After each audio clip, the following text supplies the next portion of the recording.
আচ্ছা, আজকে একটা হঠাৎ করে সকাল 10:30টার দিকে Tongi Bravo apparels manufacture limited garments থেকে একটা চাঞ্চল্যকর ঘটনা ঘটে। হঠাৎ করে ওখানকার গার্মেন্টস কর্মীরা এক আর দুজনের মতো আমাদের কাছে আসেন।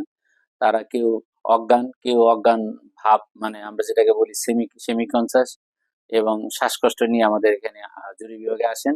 সেখান থেকে আমরা রুগী ভর্তি করি হচ্ছে 43 জন। 43 জনের মধ্যে 41 জন ফিমেল পেশেন্ট আর 2 জন পুরুষ পেশেন্ট। আর 28 জন রুগী চিকিৎসা নিয়ে চলে যায়।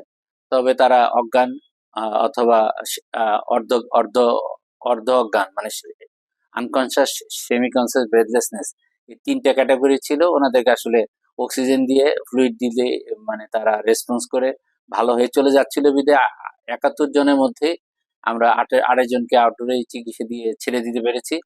বাকি 43 জন একটু সময় লাগবে, তাদেরকে অবজারভেশনে অক্সিজেন ফ্লুইড দিয়ে রেখেছি। আশা করি তারা সন্ধ্যা নাগাদ বাকি সব চলে যাবে।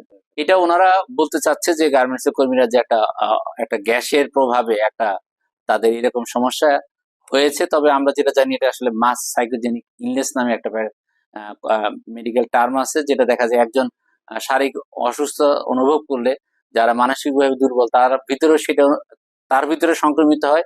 এভাবে যারা দুর্বল গোষ্ঠী সবাই মানুষ এইভাবে আক্রান্ত হয়ে যায়। এটাকে আমার মাস সাইকোজেনিক ইলনেস মনে হচ্ছে, কারণ গ্যাসের যদি কোনো ঘটনা ঘটতো তাহলে গ্যাসের পাইপ লাইন ফেটে টেটে যেত। তো সেই ধরনের সুনির্দিষ্ট রোগীর শরীরে আমরা লক্ষণ পেতাম, সেরকম কিছু আমরা পাইনি। তবে আপাত ভাবে যেটা মনে হচ্ছে, একটা সাইকোলজিক্যাল, মানসিক মাস সাইকোজেনিক ইলনেস এর মধ্যেই এটাকে আমরা চিন্তা করছি। না, কারো কোনো সিরিয়াস অবস্থা ছিল না, কোনো আশঙ্কাজনক কোনো পেশেন্ট। আরমান সাহেব ছিলেন, উনি আমার সাথে আছেন, কোনো আশঙ্কাজনক